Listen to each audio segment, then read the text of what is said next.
जय श्री राम। नमस्कार सभी मित्रों को। दोस्तों, एक कुंडली का विश्लेषण करते हैं और देखते हैं इस कुंडली की क्या स्थिति है।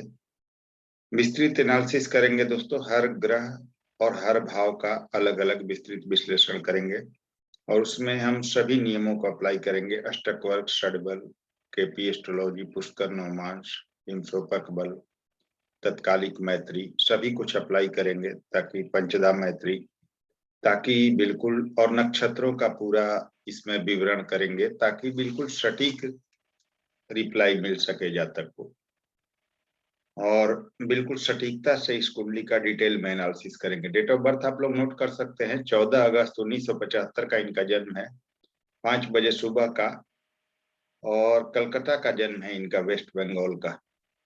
चलिए, आप देख सकते हैं कर्क लग्न की कुंडली है। लग्नेश चतुर्थ भाव में बैठे हुए हैं, तुला राशि में, यानी कि इनका कर्क लग्न हुआ और तुला राशि हुई, और चंद्रमा इनके लग्नेश जो है चतुर्थ भाव में यहाँ पर दिग्बल यानी दिशा बल प्राप्त करते हैं और जलधि योग भी बनेगा चंद्रमा के कारण। तो चलिए इस कुंडली का प्रेडिक्शन करते हैं। इसमें हमने लग्न कुंडली, नवमांश कुंडली, भाव चलित कुंडली और D10 यानी दशमांश कुंडली कैरियर के लिए रखा है। हालांकि उम्र तो इनका 75 का है, लेकिन कैरियर वगैरह तो फिर भी हम देखेंगे कि आगे का समय कैसा है इनका। तो शुक्ल पक्ष की अष्टमी तिथि का जन्म है, विशाखा नक्षत्र के द्वितीय चरण में जन्म हुआ है। योग ब्रह्म है, करण विष्टि है, पाया चांदी है, चांदी का पाया है, इसका मतलब है धन इनके पास अवश्य रहेगा। वर्ण शूद्र है, योनि व्याघ्र है, गण राक्षस है, जो यह दिखाता है कि यह अपना काम निकालने में माहिर हैं, चाहे जैसे भी हो अपना काम जरूर निकाल लेंगे। वश्व मानव है, नाड़ी अंत है, कर्क लग्न है, चंद्रमा लग्ने से, राशि तुला है, शुक्रदेव राशि से। अष्टक वर्ग में प्रथम भाव को 25 पॉइंट मिले हैं, आप देख सकते हैं, सूर्य शनि के कारण ऐसा हो रहा है। और तृतीय भाव को 24 पॉइंट मिले हुए हैं, क्योंकि तृतीय भाव बुध की कन्या राशि और बुध देव अपने से 12 में बैठे हुए हैं, तो इस भाव का व्यय कर रहे हैं। तो तृतीय भाव को 24, पंचम को यहाँ पर 24 पॉइंट मिले हुए हैं, क्योंकि राहु यहाँ पर बैठे हुए हैं। चलिए आगे क्या पोजीशन रहेगी, आगे चर्चा करेंगे इस पर। और छठे भाव को 33 पॉइंट मिले हुए हैं। तो दोस्तों, जब छठे भाव को 33 पॉइंट यानी 6, 8, 12 को 28 से ऊपर मिल जाए या 28 मिल जाए तो इसे अच्छा नहीं माना जाता। फिर भी छठा भाव किसी भी प्रकार के जॉब या कैरियर से रिलेशन रखता है तो मिला जुला कर ठीक रहेगा, लेकिन फिर भी ये परेशानियां, कर्ज वगैरह देता है अगर इस भाव में 28 से ऊपर बिंदु हो तो। अब षडबल की बात करें तो सूर्य नंबर 1 रैंक पर है, नंबर 2 पर मंगल है, नंबर 3 पर चंद्रमा है, नंबर 4th रैंक पर गुरु है, नंबर 5th रैंक पर बुध है, नंबर 6 रैंक पर शुक्र है और नंबर 7th रैंक पर शनि है, यानी शनि सबसे कमजोर है। पुष्कर नवमांश में इनके चंद्रमा, शनि तथा राहु हैं, जो इनको पॉजिटिव करेगा। इनका मूलांक 5 है तथा भाग्यांक 8 है। शुभ तारीख इनके लिए होगी 5, 14 और 23। तो कोई भी काम 5 तारीख, 14 तारीख या 23 तारीख को करें या 5 से संबंधित अंक से करें तो इनको ज्यादा फायदा होगा। भाग्योदय ईशान कोण में है, इनका भाग्योदय हो चुका है। कर्क लग्न जल तत्व चर राशि है और तुला राशि वायु तत्व चर राशि है, तो सामंजस्य बैठा रहेगा, कोई दिक्कत नहीं है। शुभ दिन इनके लिए सोमवार, मंगलवार, गुरुवार और शुक्रवार होगा। और लग्न में शनि तथा सूर्य की युति है, जो काम में देरी तथा कभी ना कभी सम्मान वगैरह में भी कमी को दिखाती है। लेकिन अच्छी बात है कि शनि देव जो इनके हैं वो जब भाव चलित कुंडली में 12वें भाव का फल दे रहे हैं तो उतना प्रॉब्लम भी नहीं है, क्योंकि सूर्य से अलग हो गए हैं और डिग्री डिफरेंस भी बहुत ज्यादा है सूर्य और शनि में। चंद्र गुरु का गजकेसरी योग बना हुआ है, देख सकते हैं आप। चतुर्थ भाव में चंद्रमा है और दशम भाव में गुरु है और गुरु चंद्रमा को देख रहे हैं, तो ये गजकेसरी योग बहुत ही श्रेष्ठ राजयोग है। मंगल केतु का अंगारक योग बना हुआ है इनके एकादश भाव में, जो इनमें गुस्सा, एग्रेसिव नेचर वगैरह को भी दिखाता है। राहु केतु नीचस्थ अवस्था में है इस कुंडली में, आप देख सकते हैं, क्योंकि राहु वृश्चिक राशि में नीच के माने जाते हैं और केतु देव वृषभ राशि में नीच के माने जाते हैं, तो इनका थोड़ा उपाय करना जरूरी होगा। और द्वादश भाव को पाप कर्तरी दोष लगा हुआ है, क्योंकि शनि एक तरफ है, शनि सूर्य, और एक तरफ मंगल केतु है, तो शनि और केतु के मध्य द्वादश भाव आने से पाप कर्तरी दोष यहाँ लग जाता है, जो 12वें भाव का मतलब व्यय को बढ़ाएगा, परेशानियां या स्वास्थ्य संबंधी समस्या को भी दिखाएगा। अब चलिए इस कुंडली का प्रेडिक्शन करते हैं। लग्न का मान 23 डिग्री 24 मिनट है और लग्न बुध के नक्षत्र में, जो अच्छा है, पर लग्न में सूर्य तथा शनि है, हालांकि कैरियर तथा लाभ तो देंगे, पर मेहनत से तथा शनि सूर्य की युति कहीं ना कहीं काम में बाधा और देरी करती है, सम्मान में कुछ कमी करती है, और आपके किए हुए कार्य का क्रेडिट कोई दूसरा ले जाता है, ऐसी स्थिति बनाती है। हालांकि शनि भाव चलित कुंडली में अलग है, ये स्थिति अच्छी है आपके लिए। हालांकि काल पुरुष की कुंडली के अनुसार प्रथम भाव में सूर्य को उच्च का माना जाता है, अतः सूर्य अच्छे माने जाएंगे, पर शनि से युति परेशानियां देती है, भले ही अलग है लेकिन कुछ तो असर होगा, तथा पिता संबंधी परेशानी भी होती है। लग्नेश चंद्रमा चतुर्थ भाव में दिग्बली हैं तथा गुरु से दृष्ट है, तो यह गजकेसरी योग बन रहा है जो श्रेष्ठ राजयोग है। अतः मकान वाहन कैरियर ठीक रहेगा। राहु की लग्न पर दृष्टि है, कभी कभी गलत फैसला हो सकता है, उससे आपको बचना चाहिए, गलत फैसलों से बचे, सावधानी रखें अपने फैसलों में। अब चलिए चंद्रमा से प्रेडिक्शन स्टार्ट करते हैं। चंद्रमा जो लग्नेश है और वह 25 डिग्री 32 मिनट के साथ गुरु के नक्षत्र में है तथा षडबल में बलवान है और नौमांश में ये वर्गोत्तम है। चंद्रदेव आप देख सकते हैं यहाँ पर भी लग्न कुंडली में चतुर्थ भाव में और नौमांश कुंडली में भी चतुर्थ भाव में है, तो भाव वर्गोत्तम हो रहे हैं, तो वर्गोत्तम है तथा पुष्कर नौमांश में है और लग्न के डिग्री के क्लोज है, 25 डिग्री के है और लग्न आपका 23 डिग्री के करीब है, तो लग्न के डिग्री के क्लोज होकर बलवान भी है और पुष्कर नौमांश में है तथा वर्गोत्तम भी है, इसलिए पूरी तरह बली माने जाएंगे। और चतुर्थ भाव में दिग्बली भी है तथा कुंडली के चतुर्थ भाव में शुक्र की राशि में शुक्र से तत्कालिक मैत्री में है एवं गुरु से दृष्टि पड़ने से गजकेसरी नामक श्रेष्ठ राजयोग बन रहा है। अतः चंद्रमा मकान वाहन सुख सुविधा तथा कैरियर देंगे। चंद्रमा चतुर्थ में है, अतः ऐसे जातक को अपने घर परिवार से हमेशा जुड़कर रहना चाहिए, उसी से लाभ होगा। नक्षत्र स्वामी गुरु की दृष्टि भी सम्मान तथा आय एवं कैरियर के लिए श्रेष्ठ है। भाग्येश गुरु की दृष्टि है, तो भाग्य तथा सुख सुविधा आपके लिए अत्यंत श्रेष्ठ प्राप्त होगा। इसके अलावा जब लग्नेश चतुर्थ भाव में चले जाते हैं तो व्यक्ति हमेशा सुख सुविधा तथा लग्जरी जीवन की तरफ भागता है, तो ये स्थिति आपके साथ रहेगी। अब सूर्य की बात करें, अब देखिए इनकी दृष्टि चंद्रमा की पड़ेगी दशम भाव पर, तो कैरियर भी आपका अच्छा रहेगा क्योंकि गुरु पर दृष्टि है, तो सम्मान और कैरियर पाएंगे। अब सूर्य की बात करें जो द्वितीय भाव के स्वामी हैं और लग्न में बैठे हैं, तो सूर्य जो द्वितीय से हैं और वह 27 डिग्री 4 मिनट के साथ बुध के नक्षत्र में और षडबल में अत्यंत बलवान है और विंशोपक बल में है एवं स्वयं से के मूल त्रिकोण से द्वादश, यानी स्वयं के भाव से द्वादश, स्वयं के राशि से द्वादश है, यानी कि द्वितीय भाव के स्वामी हैं, अपने से 12वें बैठे हुए हैं यहाँ पर लग्न में, तो ये अपने से 12वें हैं और कुंडली के प्रथम भाव में चंद्रमा की राशि में चंद्रमा से तत्कालिक मित्रता में है, यानी कि अति मित्र चंद्रमा के बने हुए हैं तथा सप्तमेश एवं अष्टमेश शनि से युति है। हालांकि काल पुरुष की कुंडली के अनुसार प्रथम भाव में सूर्य उच्च के माने जाते हैं, परंतु स्वयं के भाव यानी द्वितीय भाव से द्वादश है, यानी अपने भाव का व्यय कर रहे हैं, तो धन संग्रह के लिए कभी कभी परेशानी भी देंगे और बैंक बैलेंस में कभी कभी कमी करेंगे और ज्यादा मेहनत कराएंगे। साथ में लग्न का सूर्य थोड़ा एग्रेसिव नेचर और थोड़ा ईगो यानी अहंकार भी देता है, ऊंची सोच तथा ऊंची चाहत भी देता है। ऐसे व्यक्ति कोई भी कार्य ऊंचे दर्जे का करना पसंद करते हैं। शनि से युति कार्यों में देरी तथा मन अनुसार सम्मान में कमी करेगा, पर व्यापार तथा कैरियर के लिए अच्छा है। हालांकि चलित कुंडली में शनि 12वें भाव का फल दे रहे हैं और वैसे भी शनि सूर्य डिग्री डिफरेंस बहुत ज्यादा है दोनों में, अतः यह युति मान्य नहीं होगी। परंतु राहु की दृष्टि सूर्य पर कभी कभी गलत फैसला करा सकता है और सम्मान में कमी कर सकता है, इसका ध्यान रखें। हालांकि सूर्य अच्छे हैं, शनि सूर्य युति भाव चलित में भंग है, इसलिए इस युति से आपको कोई खास दिक्कत नहीं होगी। नक्षत्र स्वामी बुध द्वितीय भाव में है, अतः जातक अपनी मेहनत से धन भी कमाएगा, जीवन में कमाए होंगे और आगे भी कमाएंगे।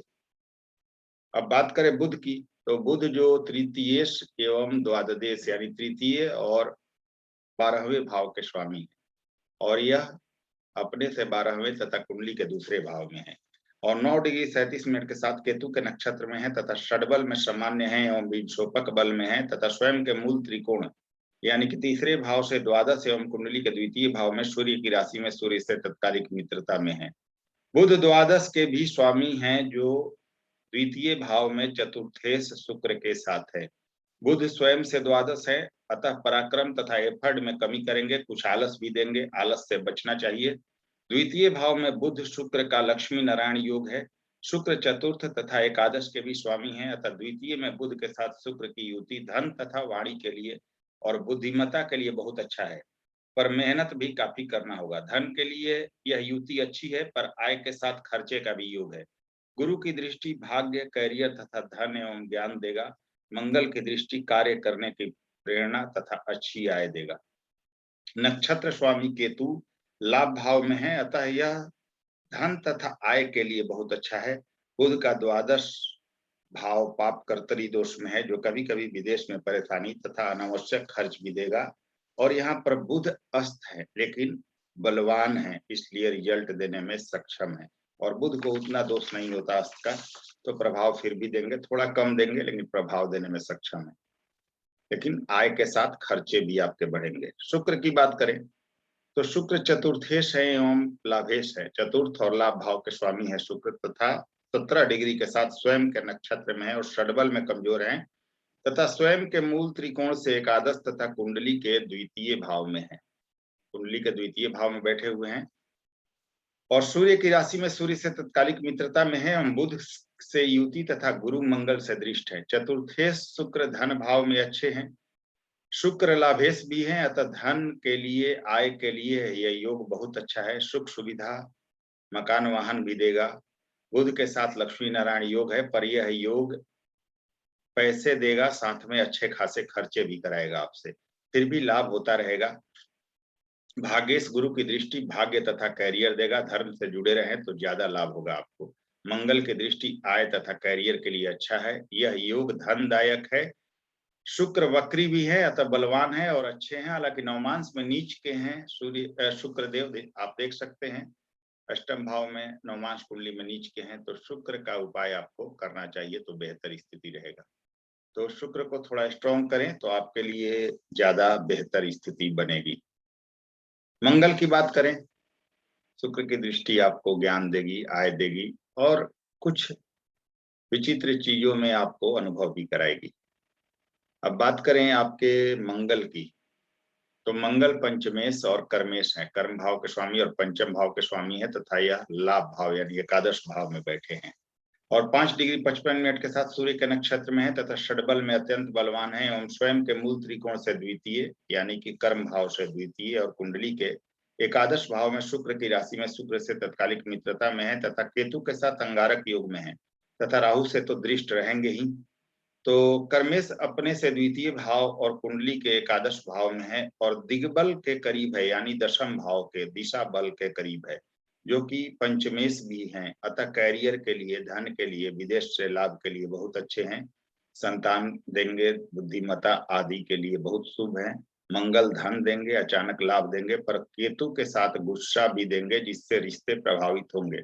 वाणी भी कभी कभी उग्र होगी, पर इच्छा पूर्ति होती रहेगी। नक्षत्र स्वामी सूर्य धन भाव में है, अतः यह धन योग भी बनेगा जो आपके लिए अच्छा है। चलित में मंगल केतु दशम भाव का फल दे रहे हैं, जो अच्छा माना जाएगा क्योंकि वहां पर दिग्बली भी होते हैं। अब गुरु की बात करें तो गुरु आपके षष्ठे से। अब मंगल की स्थिति देख लीजिए। मंगल धन के लिए अच्छे हैं, धन भाव पर दृष्टि। पंचम भाव पर बुद्धि विवेक ज्ञान संतान के लिए अच्छा है। छठे भाव पर इनकी दृष्टि कर्ज वगैरह होगा तो ये समाप्त करेंगे। करियर के लिए भी ठीक है। अब गुरु की बात करें तो गुरु आपके छठे और नौम भाव के स्वामी होकर आपके दशम भाव में है। तो षष्ठेश और नवमेश हैं और वह 1 डिग्री 10 मिनट के साथ केतु के नक्षत्र में है, तथा षडबल में अच्छे एवं विमशोपक बल में है। हालांकि गुरु कमजोर हैं, परंतु विमशोपक बल में है, जिससे कुछ हद तक प्रभाव देंगे। पर जहां बैठे हैं वहीं का खास प्रभाव देंगे, क्योंकि इनके दृष्टि में बल नहीं है, क्योंकि ये 1 डिग्री के हैं। खैर, भाग्येश कर्म भाव में है और अपने कारक भाव में है, जो कैरियर तथा भाग्य के लिए अच्छा है, परंतु गुरु को मजबूत करके इनका खास लाभ लिया जा सकता है। गुरु को स्ट्रॉन्ग नहीं किया जाए तो कैरियर में उतार चढ़ाव भी रहेगा। वैसे भाव चलित में गुरु नवम का फल दे रहे हैं, जो कि अच्छा है। धर्म से जुड़े, आपके लिए हमेशा लाभ होगा और गुरु का बीज मंत्र करें तो आपके लिए फायदा हमेशा रहेगा।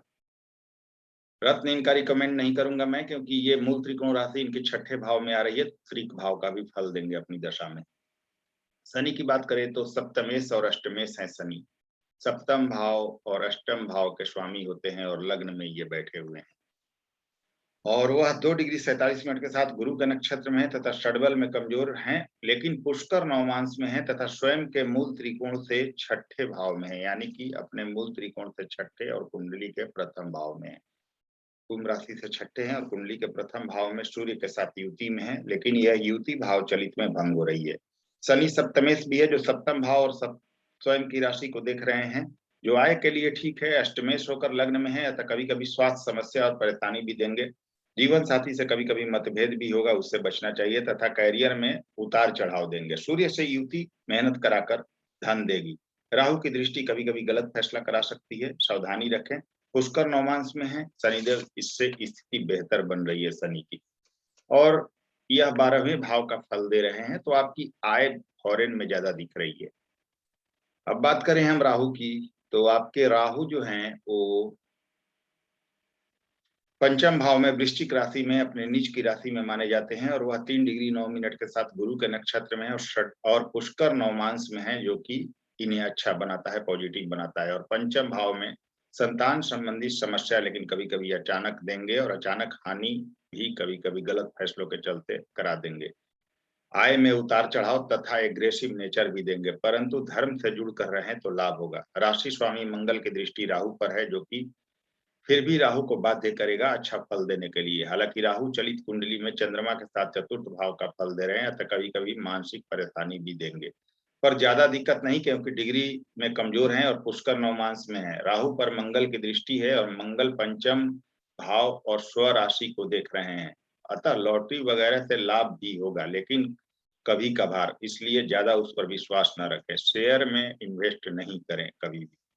केतु की बात करें, क्योंकि शेयर में बड़ा इन्वेस्ट करेंगे और पैसे फंस जाएंगे। केतु की बात करें तो केतु एकादश भाव में 3 डिग्री 9 मिनट के साथ कृतिका नक्षत्र में है और वृषभ राशि में नीचस्थ है, यानी नीच की अवस्था में है, तथा मंगल के साथ अंगारक योग में है। हालांकि राशि स्वामी धन भाव में है, अतः आय देंगे, पैसे देंगे, पर आय में उतार चढ़ाव भी होगा। मंगल के साथ गुस्सा देंगे, गुस्से से और चोट चपेट से बचे, वाहन वगैरह से सावधानी रखें, वैवाहिक मतभेद ना हो इसका ध्यान रखें, चोट चपेट सर्जरी ना हो, किसी प्रकार का चोट चपेट ना लगे वाहन चलाते समय, और सड़क दुर्घटना वगैरह से सावधान रहें। अब नवमांश कुंडली की बात करते हैं, तो नवमांश कुंडली में लग्न कुंडली के लग्नेश चंद्रमा नवमांशा के चतुर्थ भाव में वर्गोत्तम है तथा उच्च के हैं। नवमांश कुंडली में ये बहुत अच्छा है। लग्न के सप्तमेश शनि नवमांशा के छठे भाव में राहु के साथ है, तो थोड़ा सा ये नेगेटिव है, वैवाहिक मतभेद वगैरह से बचना चाहिए। लग्न के नवम भाव के स्वामी गुरु नवमांश के तृतीय भाव में है, यानी कि मेहनत से भाग्य बनेगा आपका। नवमांशा के लग्नेश शनि, नवमांश कुंडली के लग्नेश शनि छठे भाव में है राहु के साथ। सप्तमेश सूर्य, नवमांश कुंडली के सप्तमेश सूर्य द्वितीय भाव में मित्र राशि है, तो ये अच्छा माना जाएगा। शुक्र अष्टम भाव में नीच के हैं, तो शुक्र को थोड़ा सा स्ट्रॉन्ग करें।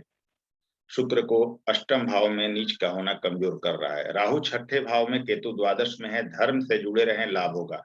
बुध आपके नवमांश कुंडली में पंचम भाव में स्वराशि के हैं, तो बुद्धिमता देंगे, अचानक लाभ भी देंगे। कर्मेश मंगल, यानी कि नवमांश कुंडली के कर्म भाव का स्वामी मंगल आपके लग्न में, कर्मेश मंगल लग्न में है, यानी कि प्रथम भाव में है, तो अपनी मेहनत से धन देंगे, परंतु वाणी कभी कभी उग्र होगी, उसका ध्यान रखें। आपके नवमांश कुंडली में गुरु वर्गोत्तम है, शनि वर्गोत्तम है, परंतु शनि त्रिक भाव में वर्गोत्तम है, तो बहुत ज्यादा लाभ की उम्मीद ना करें। चंद्रमा भाव वर्गोत्तम है, जिससे बहुत अच्छे हैं। आपके लग्न कुंडली के हाईएस्ट डिग्री मेकर सूर्य नवमांश के धन भाव में है, जो कि अच्छा है, और सेकंड हाईएस्ट डिग्री मेकर चंद्रमा वर्गोत्तम है और उच्च के हैं, ये बहुत अच्छा है। नवमांश अच्छा है, आगे जीवन अच्छा है। D9 के कारक शुक्र नीच के हैं, बस शुक्र को स्ट्रॉन्ग कर ले तो स्थिति आपके अनुकूल रहेंगी। अब भाव चलित कुंडली की बात कर ले, आप देख लीजिएगा, यहाँ मैं दिखा नहीं रहा हूँ चार्ट, बस विवरण कर दे रहा हूँ। शनि द्वादश का फल दे रहे हैं, विदेश सेटलमेंट है, पर कभी कभी उतार चढ़ाव भी। राहु चतुर्थ भाव में चंद्रमा के साथ कभी कभी मानसिक अशांति देंगे और माता संबंधी परेशानी संभव है, और घर से दूर रहने का योग बनेगा। गुरु नवम का फल दे रहे हैं, जो अच्छा है, धर्म से जुड़े, लाभ होगा। मंगल केतु दशम का फल दे रहे हैं, तो ये कैरियर के लिए अच्छा है, बस गुस्से से बचना चाहिए। दशमांश कुंडली की बात करें तो लग्न के दशमेश मंगल पंचम में केतु के साथ शनि की राशि में है, और दशमांश के कारक शनि छठे भाव में है। दशमांश के लग्नेश शुक्र चतुर्थ भाव में अच्छे हैं, और दशमांश के दशमेश चंद्रमा नौम भाव में बुध की राशि में है। कैरियर ठीक रहेगा, थोड़ा उतार चढ़ाव का योग है, फिर भी स्थितियां आपके अनुकूल रहेंगी आगे आने वाले समय में। 12वें भाव में आपके लग्न कुंडली में पाप कर्तरी दोष लगा हुआ है, जो फालतू का खर्च देगा, कोई गलत फैसला करा सकता है, ध्यान रखें। अभी आपकी केतु की दशा है जो 2027 तक चलेगी, इसमें शुक्र का अंतर है जो आय के लिए अच्छा रहेगा, यह अंतर दशा। आगे 2022 के जुलाई के बाद समय लगातार अच्छा रहेगा, खासकर 2023, 2024, 2025 आय के हिसाब से बहुत अच्छा रहेगा। 2025-26 में अचानक लाभ का भी योग बन रहा है आपके लिए। 2023 में कोई प्रॉपर्टी खरीदने का योग बन रहा है आपके लिए, ये भी शुभ है। आप पर किसी का बकाया वगैरह होगा, यानी कोई बकाया वगैरह भी होगा तो वह भी 2023 में खत्म हो जाएगा। अच्छा पैसा आप 2023, 2024, 2025 में कमा पाएंगे, यानी 2023, 2024, 2025 पैसे के लिहाज से बहुत सुंदर रहेगा। 2023 में जून के बाद लॉटरी में सफलता का चांस बनेगा, तो उस समय प्रयास करें। उपाय की बात करें जो कि बहुत जरूरी है, सूर्य को प्रतिदिन जल दें, गायत्री मंत्र का रोज 21 बार पाठ करें और केसर का तिलक नाभि और अपने मस्तक पर लगाएं। शुक्र का बीज मंत्र ओम शुम शुक्राय नमः प्रतिदिन 108 बार करें। भगवान शंकर की आराधना करें और समय समय पर साल में 1 या 2 बार शंकर भगवान का रुद्राभिषेक करें। 3 लाल रंग का ध्वज 3 मंगलवार बारी बारी करके एक एक करके हनुमान मंदिर में चढ़ा दें। गुरुवार को पीला कपड़ा जरूर पहने और गुरु का बीज मंत्र करें, आपको फायदा होगा। ओम ब्रह्म बृहस्पतये नमः। शनिवार को किसी गरीब की मदद करें और सप्ताह में 1 दिन किसी मंदिर की अपने हाथों से सफाई जरूर करें, तथा मूंगा मोती और टोपाज आप पहन सकते हैं, तीनों रत्न आप पहन सकते हैं। पुखराज इसलिए नहीं कह रहा हूं कि मूल त्रिकोण राशि गुरु की आ रही है 6ठे भाव में, तो टोपाज यहाँ का फल ज्यादा मिलेगा तो परेशानियां दे सकता है पुखराज, तो टोपाज पहन सकते हैं, वो भी ऑप्शनल है, लेकिन मूंगा और मोती आप जरूर पहन सकते हो, वो आपको फायदा देगा। तो चलिए मित्रों, अगर वीडियो एनालिसिस पसंद आया हो तो कृपया करके चैनल को लाइक शेयर सब्सक्राइब जरूर करें। अगले वीडियो में फिर से मिलते हैं। नमस्कार, धन्यवाद।